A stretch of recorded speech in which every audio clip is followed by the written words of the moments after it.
It's crucial that we plan rehearsals effectively. I know for myself, if I have a bad rehearsal, usually it's because it's my fault in some way.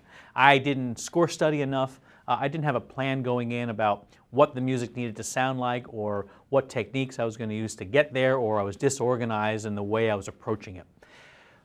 Teachers know that planning is crucial, and teachers spend lots of time figuring out how to effectively plan a lesson. In some ways, they're assessed as much about how they plan a lesson as they are about how they actually teach it.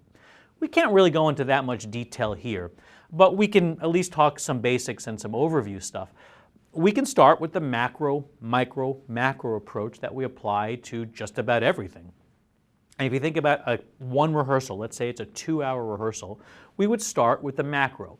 For many of us, this means some sort of warm-up or a group activity, a chorale, maybe an expressive piece or something that works on fundamentals, where everyone is involved and we can talk about big picture issues. Doesn't mean we can't talk specific issues, and it doesn't mean that we can't sometimes stop and work on just the second clarinets or just the tenor voices. We can, but generally speaking, we're getting everyone focused, getting everyone warmed up, and we're working macro big picture issues.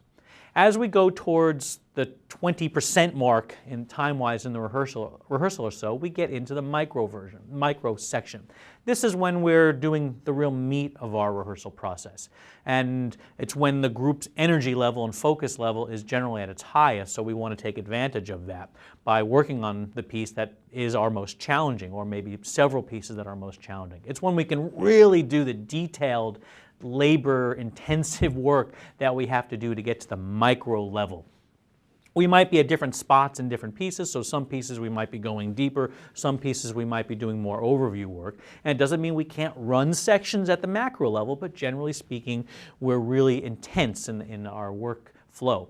And then as we get towards the towards 70% through, when energy tends to get lower in the group and focus tends to go, is when we want to zoom back out to the macro level and think big picture issues. We might stay with the piece we've been working on and then just do larger chunks or run through. We might switch to another piece and say, all right, let's run this piece, or let's work some big picture issues here. Some people like to go to a fast, fun piece to play, so everyone leaves rehearsal in good spirits and having just made some music at the macro, at the big level together. It doesn't mean you can't end rehearsal working on some very specific issue with the violins only and then say, okay, that's a good resting spot for everyone else. We'll see you next time. Certainly you can. You just have to be aware of the pacing and the morale of the group. But generally speaking, that macro, micro, macro approach is a good one to look at. Well, how many pieces should we work on in one rehearsal? Let's say that 2-hour rehearsal. There's no good answer for that. It depends on how difficult the pieces are, where you are along in that cycle, how well they know them, and how long each piece is. If you have 1 hour-and-a-half long symphony, well, you could spend the entire rehearsal, if not more, just on that piece. If you have 7 6-minute pieces, you're more likely to go back and forth between several of them. Balance is usually a good idea. It's not good necessarily to spend every rehearsal only on one piece, or every rehearsal spending 15 minutes on a bunch of different pieces.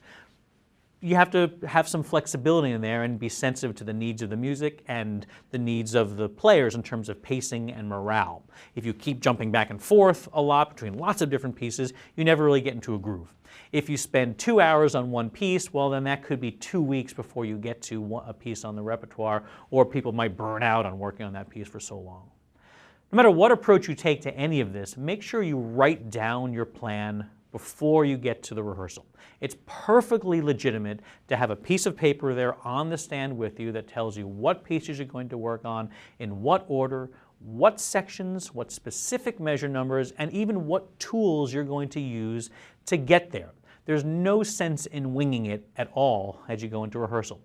You might say that I think I've seen other teachers and conductors go into a rehearsal and they don't seem to have a physical plan in front of them.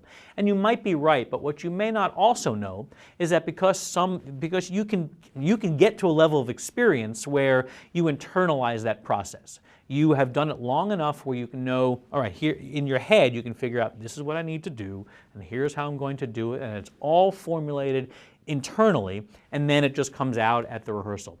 I know for myself, I'm a combination of the two. Sometimes before the rehearsal, I'll plan mentally what I need to do, and then I go in and do it. And sometimes I'll also have a cheat sheet, a plan sheet, where I say, okay, this is spots I've got to hit because I need to be organized, because I know a good rehearsal is mostly dependent upon what I do.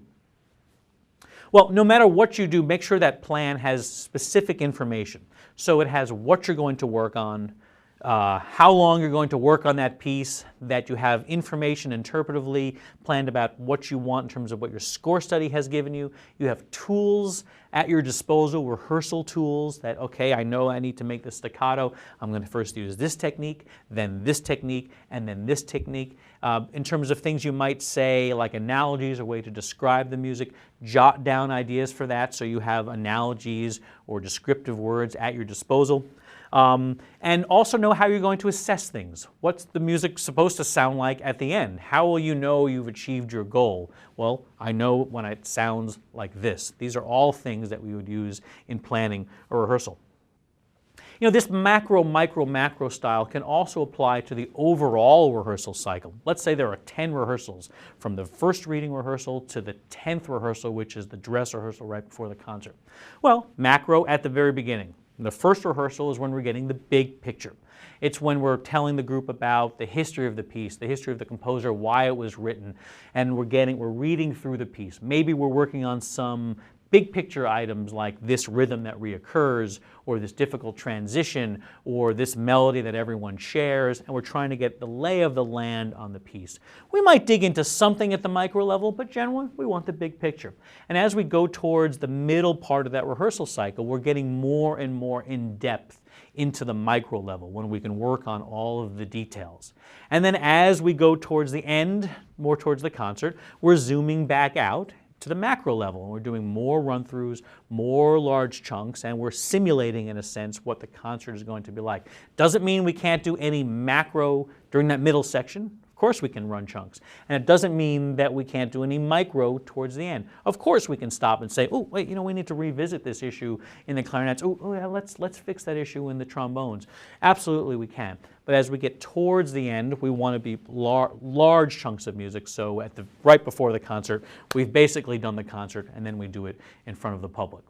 Planning is a crucial issue, because if you can plan both an individual rehearsal and the overall arc, it's going to make your rehearsals and your performance much more effective.